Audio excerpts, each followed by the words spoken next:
রাজধানীর বিজয়নগরে জাতীয় পার্টি ও গণ অধিকার পরিষদের নেতাকর্মীদের মধ্যে তুমুল সংঘর্ষের ঘটনা ঘটেছে। এতে গুরুতর আহত হয়েছেন গণ অধিকার পরিষদের সভাপতি নুরুল হক নূর। এই ঘটনায় আশপাশের এলাকায় উত্তেজনা বিরাজ করছে। পরিস্থিতি মোকাবেলায় সেনাবাহিনী ও পুলিশ মোতায়েন করা হয়েছে। বিস্তারিত শাহাদাত রিফাতের রিপোর্টে। যারা ডেলি চাঁদা উঠে এখানে এসে আমাদের নেতাকর্মীদের উপর হামলা করেছে। 29 আগস্ট সন্ধ্যায় রাজধানীর কাকরাইলের বিজয়নগরে একটি মিছিল বের করে গণ অধিকার পরিষদের নেতাকর্মীরা। মিছিলটি বিভিন্ন সড়ক প্রদক্ষিণ করে জাতীয় পার্টির কেন্দ্রীয় কার্যালয়ের সামনে গেলে গণ অধিকার পরিষদের নেতাকর্মীদের উপর হামলার ঘটনা ঘটে। প্রত্যক্ষদর্শীরা জানান, মিছিলের পর রাত 8টার দিকে দ্বিতীয় দফায় জাপা কার্যালয়ের সামনে জড়ো হন গণ অধিকার পরিষদের নেতারা। এ সময় জাপা নেতাকর্মীদের সঙ্গে তাদের ধাওয়া পাল্টা ধাওয়ার ঘটনা ঘটে। প্রত্যক্ষদর্শীরা আরও জানায়, সংঘর্ষের এক পর্যায়ে ঘটনাস্থলে সেনাবাহিনী এসে জাপা নেতাকর্মীদের সরিয়ে দেয়। তৎক্ষণাৎ গণ অধিকার পরিষদের নেতাদের ঘটনাস্থল ছাড়তে 10 মিনিট সময় দেয় আইন শৃঙ্খলা রক্ষাকারী বাহিনী।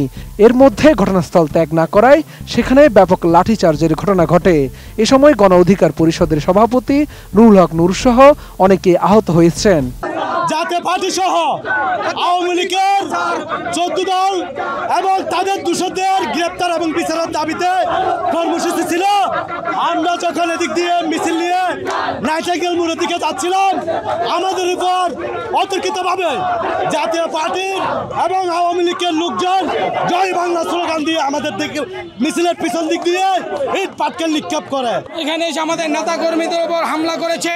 এই যে দেখেন, আমার হাতে পাথর আঘাত করেছে, আমার অনেক নেতাকর্মী আহত হয়েছে, গুলিবিদ্ধ হয়েছে। আমি ইউনূস সরকারের কাছে অনেক অনুরোধ জানাই, এই টোকাই, বিবি, নূর এবং রাশেদ যারা ডেলি চাঁদা উঠে, আপনারা দেখেছেন চাঁদার টাকা কিভাবে ভাগ করে।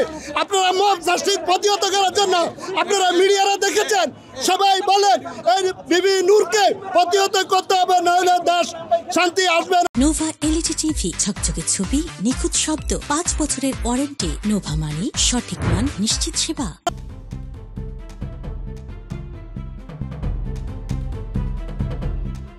এদিকে সংঘর্ষের পর থেকে ঘটনার আশপাশের এলাকায় উত্তেজনা বিরাজ করছে। পরিস্থিতি মোকাবেলায় সেনাবাহিনী ও পুলিশ মোতায়েন করা হয়েছে। অন্যদিকে জাতীয় পার্টি ও আওয়ামী লীগের সন্ত্রাসীরা গণ অধিকার পরিষদের মিছিলে অতর্কিত হামলা করেছে বলে দাবি করেন গণ অধিকার পরিষদের সাধারণ সম্পাদক রাশেদ খান। জাতীয় পার্টির কার্যালয়ের সামনে থেকে হঠাৎ করে আমাদের উপর অতর্কিত হামলা করে। আমাদের সাথে গণমাধ্যম ছিল এবং ভিডিও ফুটেজ রয়েছে। আমরা কিন্তু জাতীয় পার্টির কার্যালয়ের সামনে যাইনি।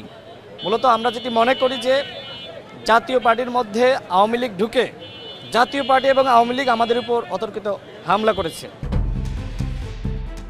রাশেদ খান আরও জানান, ঘটনাস্থল থেকে তাদের দলের আহত কর্মীদের উদ্ধার করে চিকিৎসার জন্য ঢাকা মেডিকেল কলেজ হাসপাতালে নেওয়া হচ্ছে। অনেকে আহত হয়েছে, আমার অবস্থা তো দেখতে পাচ্ছেন, নতুন করে বলার কিছু নাই। ঢাকা মেডিকেলে চিকিৎসা নিয়েছি। আমাদের অন্যান্য নেতাকর্মী যারা আহত হয়েছে, রক্তাক্ত হয়েছে, তারা ঢাকা মেডিকেলে চিকিৎসা নিচ্ছে। আমরা সরকারের উদ্দেশ্যে বলতে চাই, শেখ হাসিনা দিল্লি পালিয়েছে, জিএম কাদের প্রকাশ্যে ঘুরে বেড়াচ্ছে, তার নামে মামলা রয়েছে, তারপরেও কেন তাকে গ্রেপ্তার করা হচ্ছে না? জাতীয় পার্টির চেয়ারম্যানের প্রেস সেক্রেটারি খন্দকার দেলোয়ার জালালী দাবি করেন, জাতীয় পার্টির কেন্দ্রীয় কার্যালয়ে সন্ত্রাসী হামলা হয়েছে। তিনি শুনতে পাচ্ছেন আবারও জাতীয় পার্টির কার্যালয়ে হামলা চালানো হতে পারে।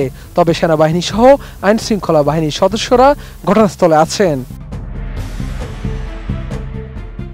জাতীয় পার্টির মহাসচিব শামীম হায়দার পাটোয়ারি বলেন, গণ অধিকার পরিষদের নেতাকর্মীদের হামলার এক পর্যায়ে জাতীয় পার্টির নেতাকর্মীরা সাহসিকতার সঙ্গে প্রতিরোধ গড়ে তুলেছেন। তখন গণ অধিকার পরিষদের নেতাকর্মীরা সরে যায়। পরবর্তী সময়ে সেনাবাহিনী এসে পরিস্থিতি শান্ত করে।